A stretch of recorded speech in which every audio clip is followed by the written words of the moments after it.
This is Special Prosecutor Larry Klayman. I'm the only lawyer ever to obtain a court ruling that a president of the United States committed a crime. For truth.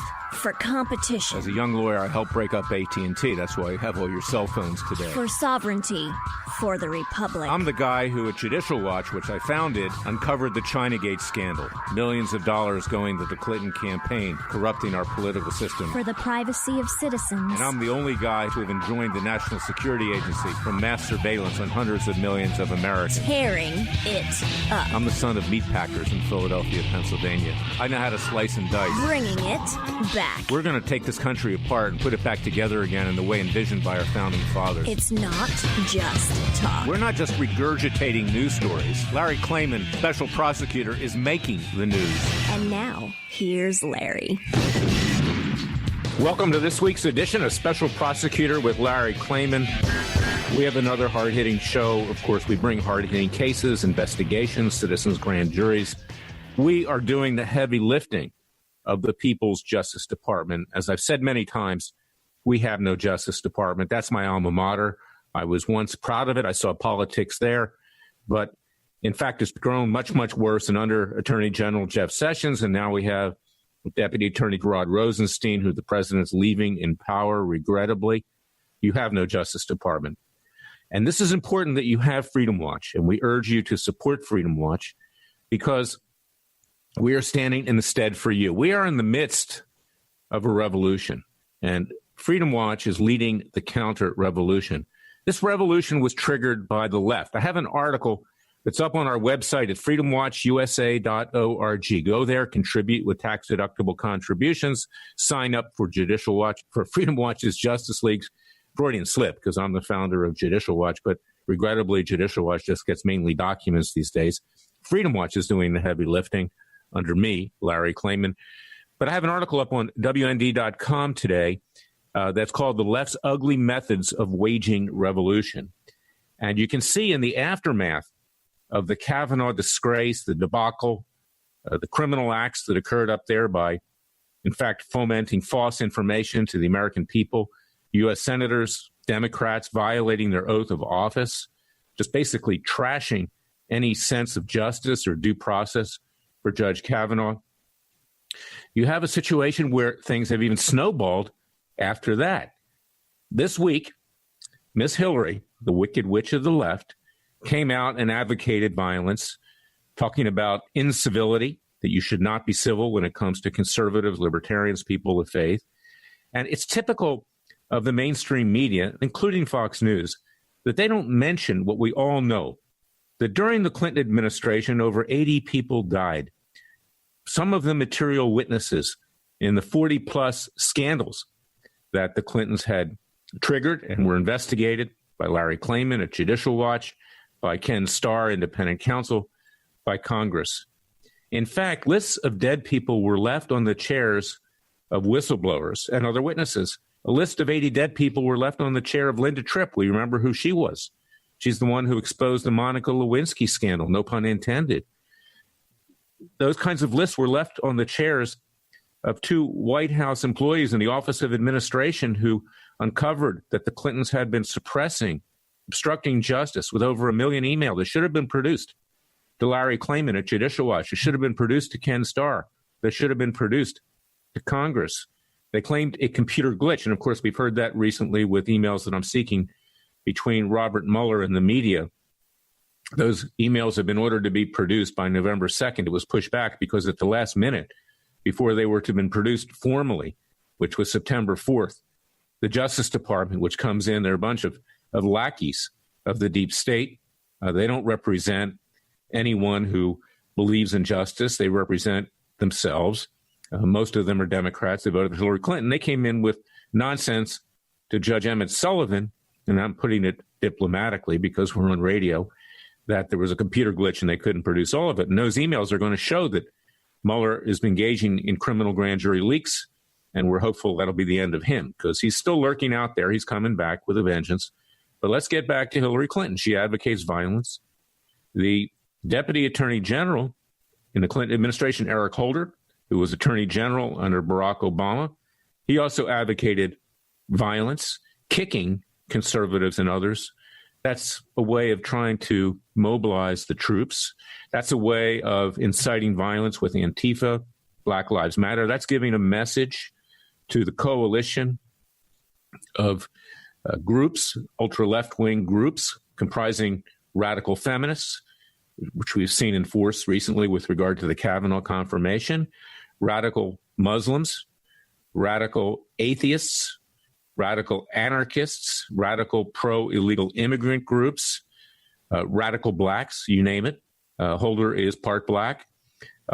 So he's been rallying the troops. And when Holder was Attorney General under Obama, he never enforced the law with regard to Black Lives Matter or the new Black Panthers Party. We know the Black Lives Matter fomented violence resulting in the death, in particular, of white cops. He never did anything about Louis Farrakhan calling for the death of white people, Jews, and Christians in general. He never did anything about enforcing the new Black Panthers Party that disrupted voting in Philadelphia. It was a crime. Did nothing. He watched it happen. So he's rallying his troops. And Eric Holder, while he has a nice way on the surface, anybody who meets him says he's a nice guy. This is an evil person under the table. We know that. When someone says he's a nice guy or he's a man of integrity in Washington, D.C., run for the exits. And you have that in addition to the display that we saw after the Kavanaugh confirmation of the radical feminists pounding at the doors of the Supreme Court as if they were seizing the Bastille leading up to the French Revolution. Well, you know what? The French had noble goals at that time. These are not noble goals. This is all intended to take down the Republic, to destroy it. It's right out of Ayn Rand's Atlas Shrugged, George Orwell's 1984. And we have a war on our hands, and Freedom Watch is fighting that war. And this week, we can see the radical forces of the left also emerge when it comes to the visit of Kanye West, the husband of Kim Kardashian, in the White House. Kanye is black. He's an African-American. He supports the president. There are other blacks who support the president, such as Alan Keyes, such as Ben Carson, Secretary of Housing and Urban Development, such as Armstrong Williams. I have many black friends who support the president, so it wasn't unusual that Kanye West would be in the White House. But I want to play a clip, perhaps one of the most despicable, and the president calls him the dumbest man on cable. It's true. Don Lemon is the dumbest man. You can go to freedomwatchusa.org and see the hit piece he did on me after we joined the NSA many years ago. And he basically cut me off the live feed. He's an arrogant individual, and he's low class. So let's play this audio of some of the commentators on his show commenting about Kanye West's support and visit to the White House of Donald Trump. And this is very revealing. But the fact is, we're not sending Kanye West to the White House to talk about these issues because he can't. He doesn't have the depth to. I want to hear what Kanye West wants to do when we're talking about criminal justice reform or prisoner reentry. The fact is, he cannot. He doesn't have that depth. Just the other day, he was talking about STEM programs and how we needed to have more STEM programs and had to turn around and ask his colleague, what did STEM mean? And so Kanye West is what happens when Negroes don't read. And we have this now, and now Donald Trump is going to use it and pervert it, and he's going to have somebody who can stand with him and take pictures. Well, that's Bakari Sellers, and behind him came another black, Tara Setmeyer, disparaging their own people, calling Kanye West a Negro that don't read, making references to, in effect, Tara Setmeyer, that Kanye's a house end. It's okay for black people to do that, and to disparage their own people if they don't agree with them. I go through that as a conservative Jewish person. The Jewish left hates my guts. Most of the articles that are written about me, of course, I'm a Jewish Christian, they don't like that either, is the fact that I am conservative. So they try to destroy their own because if you're Jewish or black, you're not supposed to be conservative. You're not supposed to support Donald Trump. Now, I also want to play a clip right now from a White House Correspondents' Dinner back in 2014, where then President Barack Obama gets up and disparages Klayman Bundy, my very brave client, when he equated the plight of his family to the Negro in the Old South. Klayman did not know the politically correct word to use. He actually looked it up in the dictionary for the correct word for Negro. That was for black. That was Negro at the time that Martin Luther King, the great civil rights leader, was leading his marches. So let's play this and let's listen to Obama threaten Klayman Bundy, in effect, for using the word Negro, in contrast to what happened on Don Lemon's show, where blacks themselves are using Negro as a term to disparage a fellow black who supports Donald Trump and conservatives. We have some other athletes here tonight, including Olympic snowboarding gold medalist Jamie Anderson is here. We're proud of her. Incredibly talented young lady. Michelle and I watched the Olympics. We cannot believe what these folks do. Death-defying feats. Haven't seen somebody pull a 180 that fast since Rand Paul disinvited that Nevada rancher from this dinner.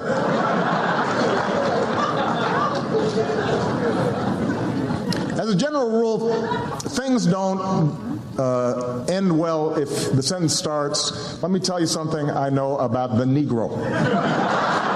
You don't really need to hear the rest of it. Just a tip for you.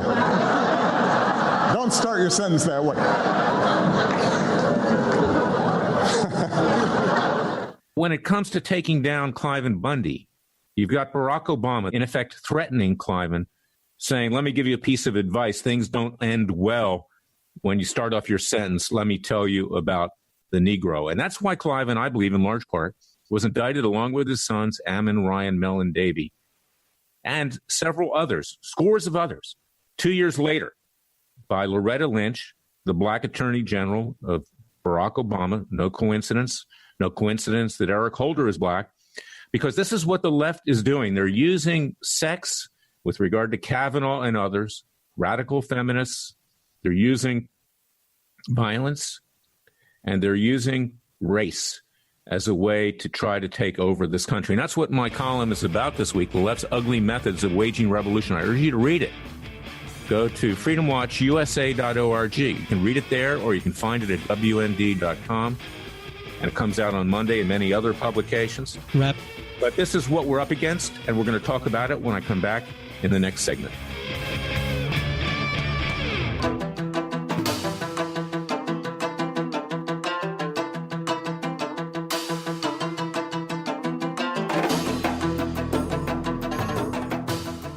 Fearless. This Klayman, he's crazy, he's racist, he's out to kill the Democrats. Dangerous. I don't care, he uses the court and the law. Lethal. This is bad. Special prosecutor Very bad.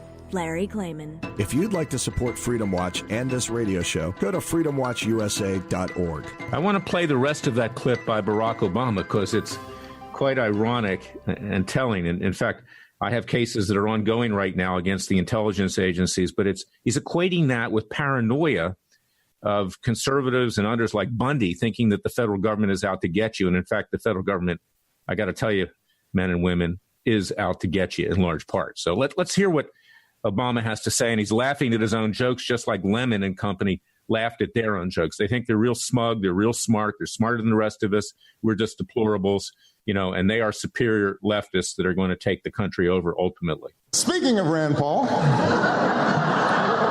Colorado legalized marijuana this year. An interesting social experiment. I do hope it doesn't lead to a whole lot of paranoid people who think that the federal government's out to get them and listening to their phone calls. That would be a problem. That's exactly what I'm talking about. This mass surveillance, which was started under the regime of George W. Bush, and in fact, that was one of my criticisms of Judge Kavanaugh, now Justice Kavanaugh, is that he was one of the architects of this mass surveillance of hundreds of millions of Americans, of Supreme Court justices, ironically, of judges, of prominent businessmen like Trump, of Larry Klayman, anybody who challenges the government without probable cause that a crime's being committed, without probable cause that there's any communication with terrorists. This is a serious problem. It started in mass under under Bush, and then it got much worse under Obama. And they're joking about that. Well, it's not funny, particularly when you're the one who has committed crimes and furthered that. And of course, we've seen what happened with the wiretapping of the Trump Tower, the illegal FISA warrants, the Steele dossier, and all kinds of things. It continues to this day. And Larry Klayman and Freedom Watch, we have cases now in the courts on appeal, still seeking to get an injunction, which we got previously, but was vacated by the likes of Judge Kavanaugh, who doesn't take the Fourth Amendment seriously, unfortunately, And we're trying to have those injunctions reinstated, as well as large damages paid to the victims of this mass surveillance. So we are up against a war. It's a revolution, and we're waging the counter-revolution. And I ask you, good Americans out there, patriots, supporters, others, we don't want sunshine patriots, summer patriots. We want people that are willing to risk all to maintain freedom and liberty that was conceived of on July 4, 1776, in my native city of Philadelphia, where I was born. We need to fight because you can see these people are smug, they're arrogant, they resort in violence. In the case of Hillary Clinton, the use of the word incivility, people need to remember that it wasn't the law of average, that 80 people died in and around her administration. With regard to Eric Holder, he was part of that administration. He did nothing about that. With regard to Loretta Lynch, who had indicted our clients Clive Bundy, who stood up bravely to government tyranny at Bunkerville that wanted to take over his ranch and sell it off to Chinese environmental interests. There are TV shows about that kind of thing today. Yellowstone with Kevin Costner, great series. I urge you to see it. I don't equate Cliven with the character that Costner plays because he's got two sides. Cliven is totally a good man. But the ways of the American people, our rights to be free, our rights to ranch land in the West, our rights to own land anywhere in this country, our rights to make something of our heritage are under threat because the left wants total government control. They don't believe in God. They believe in government control. The current Democrat Party are socialists and borderline communists, and they use these radical groups like the feminists, radical groups like radical blacks, radical Muslims, radical Jewish left. And again, I don't mean that in an anti-Semitic way because I'm very proud of my Jewish heritage. This is a situation that we need to fight back, and we need to call a spade a spade. We can't shirk from it, and you hear that on this radio show.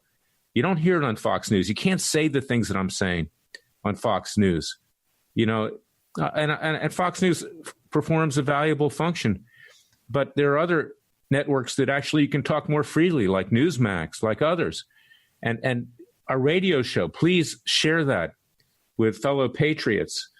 Please share my columns with fellow patriots. It was the printing press in the revolution that got the colonies to unite. And we need to unite and fight back against this leftist tyranny because if we don't, we're not going to have a country. And I'm going to be back with more of Special Prosecutor with Larry Klayman because we're in a crisis at this time.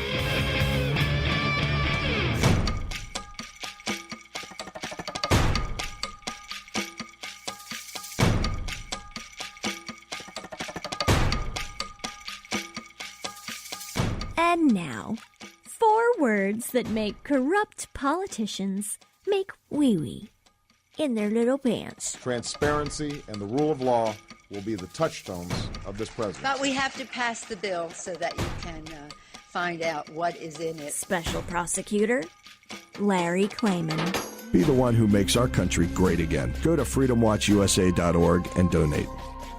Many of you know my life's history. I wrote a book called Horse, Why and How I Came to Fight the Establishment. Horse. What was I talking about? I wasn't talking about the girls walking down Las Vegas Boulevard. I was talking about politicians. I was talking about judges. I was talking about lawyers. I was talking about the media. And that book was published in 2009. I wrote it right after my unsuccessful Senate campaign in Florida when I ran for the U.S. Senate. Wasn't the right time. I came out and I started Freedom Watch, and I realized I'm much better on the outside than I would be on the inside. I mean, what good is it to be one of 100 senators? Basically, nothing gets accomplished up there. Kavanaugh was a rare example of anything getting done. I mean, basically, it's just a dog and pony show. We've seen that. Also in the House of Representatives. They can only be destructive. They can't be constructive in today's world, and that's why President Trump is taking control. But that book really foretold what was going to come after that, because it was 2009. Now, almost 10 years later, the country has sunk to even lower levels. And we're left defenseless. And why are we left defenseless? Yes, we have some cases that are going through the courts. We also have citizens' grand juries, as you know, which are starting next month. I pushed it back a little bit to save costs. I pushed it back to be able to mass volunteers that will help. Citizens' grand juries are going to start in Orange County, California, which is a conservative county. And our first targets are going to be Robert Mueller, Rod Rosenstein, Attorney General Sessions. We got to deal with the breakdown in our justice system first. Then we're going to get to Hillary Clinton, who I already indicted with a citizens' grand jury years ago. But this time we're going to do it with more teeth. We're picking the jurors from neutral voter rolls. We're going to have an independent retired judge sit over the trial. We're going to convict. We're going to sentence. And we're going to seek to have those sentences meted out. And if necessary, citizens' arrests peacefully and legally. And we have the authority to do that. We have the authority to do that because Justice Scalia back in 1992 said the grand jury belongs to the American people, not the other three branches of government. We're going to ask President Trump to enforce the sentences. That will be our initial request. But if he does not, we have to consider other peaceful and legal options to do it. And even if we don't succeed at the arrest, because we're not going to stoke violence, we don't do what the left does. We do it in a peaceful and legal way. It's going to set an example for the country that we control our own fate, that we have our justice system in our own hands, that the American people are the kings, not those who reside at the Department of Justice. Excuse me, I'm getting choked up again. And not just the judges that sit on our federal bench or on our state bench. Now, let me tell you about the judges, is that these judges that we have on the bench, there are some good ones. I can say in my 41-year career of being a trial lawyer, being a prosecutor formerly at the Justice Department, I have maybe encountered 2 or 3 judges that have the courage to stand there for the American people, that aren't playing political games, that aren't making decisions to get themselves ahead. Kavanaugh did that to get himself ahead with this decision that it was okay to have mass surveillance. He knew that that would feather the nest of the establishments of both the Republican and Democrat parties in Washington. Of course, the Democrat parties turned against him. He relied on the Republican establishment to push him through. But that's what they do. And you don't get to be a federal judge unless you suck up to the powers to be. You have to.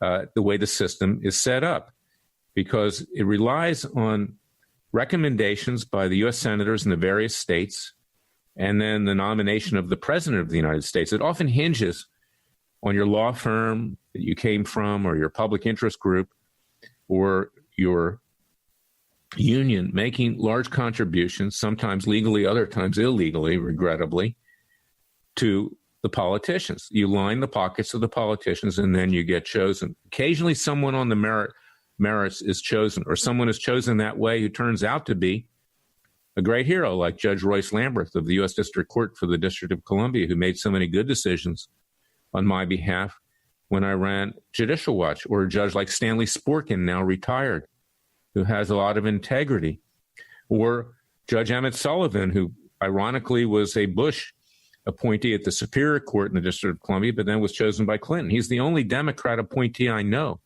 who does things with integrity, regrettably. And even the Republicans that are chosen, George W. Bush chose terrible judges. I mean, political hacks, by and large, they're no different in many ways than the ones chosen by the Democrats. Because if it's a tough decision, they shy away from it because they don't want to ruffle feathers. They don't want to lose their invitations to the soirees either in Washington, D.C. or in their home state. And they know that if they make a controversial decision, they'll never be chosen for the appellate court or the Supreme Court in the case of Judge Kavanaugh. And I'm glad Kavanaugh is now a justice, because if he hadn't gotten through, we would have had a much watered down conservative on the Supreme Court, with the likelihood that Democrats may take control of Congress in the midterm elections. And even if that didn't happen, we'd probably have one that was watered down. But just yesterday, I want to tell you, and this is what I love about President Trump. He doesn't worry about appearances, is that there's a column that's been written on Fox News. I mean, sometimes good columns get out there. Trump snubs Feinstein-Harris to nominate conservative judges to liberal Ninth Circuit. Now, we know the Ninth Circuit is one of the worst circuits in the United States. It gets reversed over 50% of the time.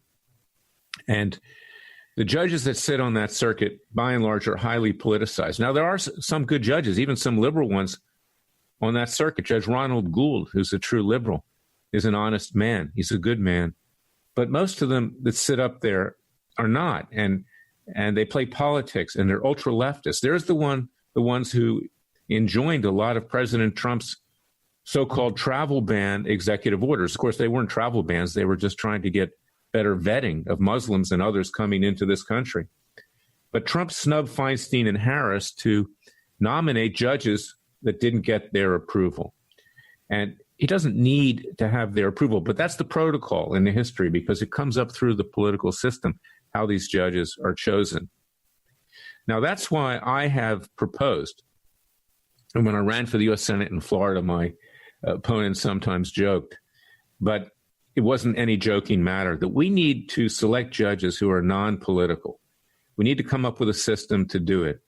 And I came up with a 5-part system. Number one, merits panels, where groups of experts and scholars and others would get together and look for judges that were not political, that will rule independently, that will enforce the rule of law and the Constitution.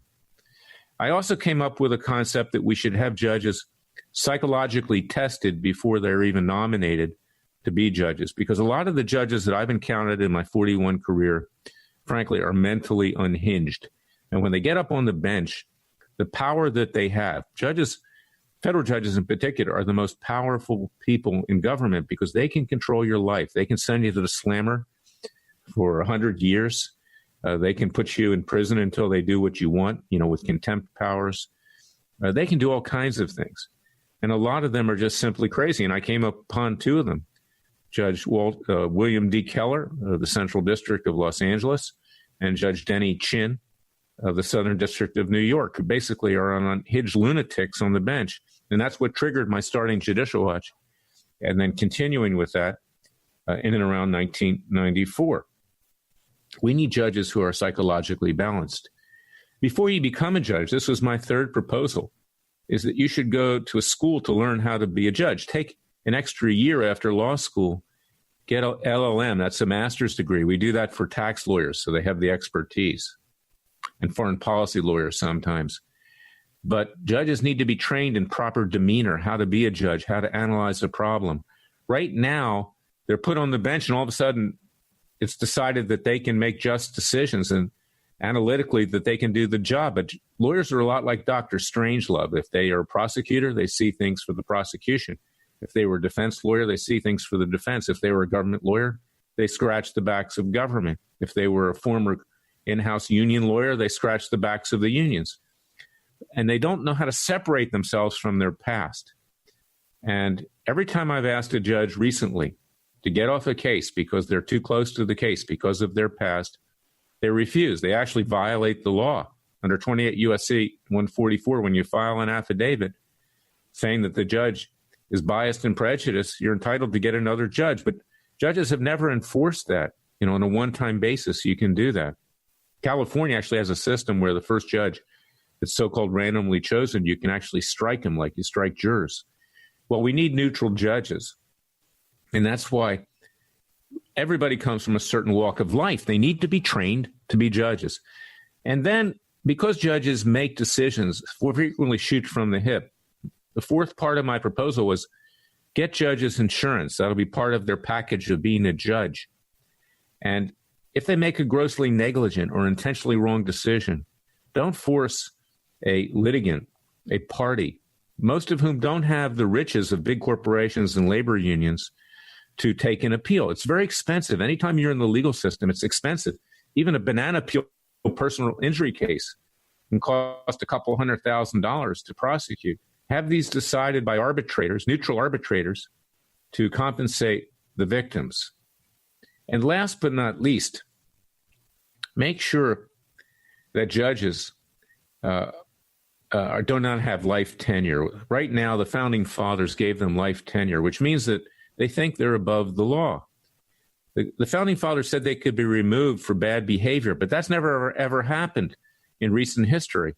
There's been only about 3 judges impeached in the last decades, going way back. And one of them, Alice E. Hastings from Miami, was actually then elected to Congress, and he's been there ever since. He was impeached for bribery. Unbelievable. So these judges are not held accountable, and we need a way to remove them. So I say term limits, 2 4-year terms, renewable for good behavior at the 4th term, and bring in new, fresh blood on the judiciary so they don't think that they are kings in robes. And then last but not least, and perhaps this is my 6th proposal, let's pay them better so we get the best and the brightest on the bench. I'm not in favor of using tax dollars unnecessarily, but frankly, they need to be paid almost at the level of private lawyers, because the judges we have on the bench, because they aren't paid well, and we don't find out much about this because the FBI doesn't really investigate, they're prone to taking bribes and other favors, and it does happen. This is the real world. And because they're not paid as well, they resent the private lawyers that come in front of them frequently because they think that we're better paid. Well, of course, at Freedom Watch, I'm not better paid running a nonprofit, but this is their attitude. They kind of have an arrogance up there on the bench. And this is the problem that we have with our judiciary. We don't have the best and the brightest. We choose them in a political way, and they are our last line of defense. And that's why we now have citizens' grand juries, because you can't rely on these judges to mete out justice. In a situation like Klayman Bundy, they were kept in prison for 2 years. They were financially destroyed, people in and around them. I've got cases in the courts right now for some of the defendants that peacefully protested with Bundy, who the government even didn't present any evidence. They just threw him into the indictment for the heck of it, because they wanted to set an example that one should not question the federal government. If you do, we will crush you. If you question the right of the federal government to charge grazing fees or have them come in and kill your cattle and beat up your family and seize your land, we will crush you. And these judges in Gloria Navarro in Las Vegas, Nevada, the only reason the supersedious indictment was dismissed was because her own career was on the line, because it became such an embarrassment. And even a mainstream newspaper was saying that the prosecutors have a friend in Judge Gloria Navarro. When it turned out that the federal government was lying, that they were hiding evidence, she had no choice. And what happens now? The case is on appeal. Jeff Sessions has done nothing. He's allowed it to continue. The government's trying to overturn the dismissal of the indictment. So I'm going to be right back with more of Special Prosecutor with Larry Klayman. This is why at Freedom Watch we fight in a number of ways. So go to freedomwatchusa.org, support our cause, sign up for our Justice League. We are your real Justice Department.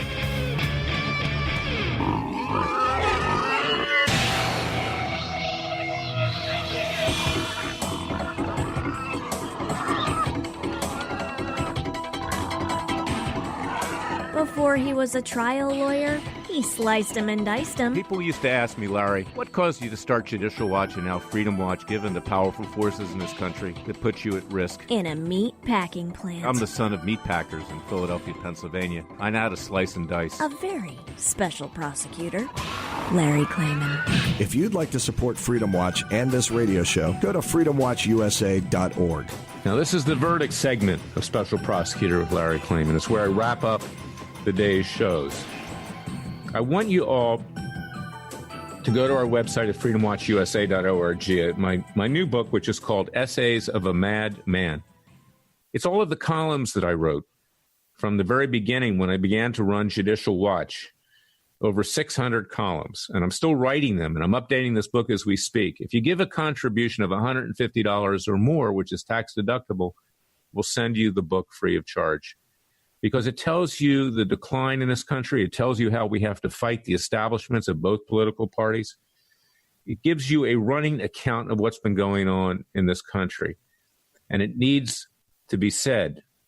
And that's why I say share the blog of this radio show. You can find it at radioamerica.com. You can find it at freedomwatchusa.org. Share my columns. Sign up for our free newsletters.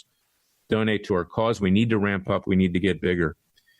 We have cases that just don't seek to hold Hillary Clinton accountable, the wrongful death at Benghazi, Robert Mueller, criminal grand jury leaks, holding radical Muslims accountable, the Taliban, Afghanistan, and others who killed our brave heroes of Extortion 17. I'm going to be filing a case this week for Sheriff Arpaio against the New York Times. We have a leftist media strike force. They defamed him and tried to destroy him. We've got cases, class actions against the social media companies that are censoring conservative libertarians and people of faith in terms of furthering this left-wing revolution that I talked about throughout this show. We have cases against the intelligence community for mass surveillance that are going on. This is why you need to support Freedom Watch. You know, Judicial Watch gets out there and Fitton gets on TV, and that's fine. And I'm glad that Judicial Watch continues. That's my little baby. I founded it. Most people still think I'm there. But they're just getting documents. Now, that's great. The networks want the documents because it gives them something to talk about each night, whether it's Tucker Carlson or Sean Hannity or Judge Jeanine Pirro. But you know what? None of that actually does anything. It's just for show. It's not for dough. It's not about bringing about justice. It's about boosting ratings on Fox News. It's about boosting advertising dollars. It's about keeping the populace agitated. So they'll turn in and watch each night. You can watch Hannity's show every night. We've got great breaking news, landmark news, but whatever happens, zip, nothing.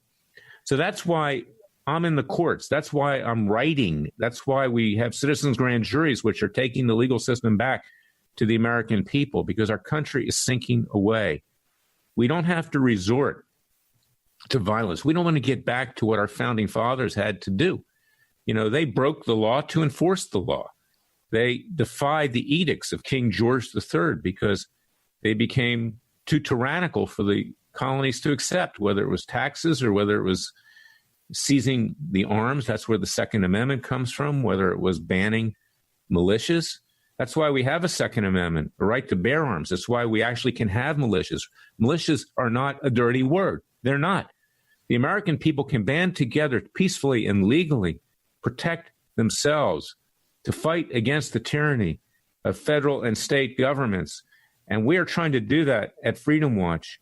And we need your strong support. We need you to join our cause. Go to freedomwatchusa.org. Read my columns. Listen to this radio show. Look at our YouTubes, which are up there at freedomwatchusa.org. Handsomely contribute tax-deductible contributions because we need to get bigger. We're the mouse that roared. There's nothing funny about what's going on today. And when you heard these black commentators with Don Lemon, who's a real disgrace, laughing at them using the word Negro against their own people, and then Barack Obama laughing at threatening Cliven Bundy for using the word Negro, thinking that they're so great, pounding their chests. When you listen to these feminists on TV ripping people apart, saying basically that men have no rights, when other people have more rights than all people of the United States, they should all have equal rights. I'm, in effect, a civil rights lawyer. Then you know that this country's headed down the drain. And that's why you need to go to freedomwatchusa.org. Sign up for our Justice League. You are the superheroes. You are Batman. You are Superman. You are Wonder Woman. You are Aquaman. You are the Flash. We can take this country back. So I thank you for listening to the show each week. God bless you. God bless your family. God bless America. And God save America. I'll be back next week.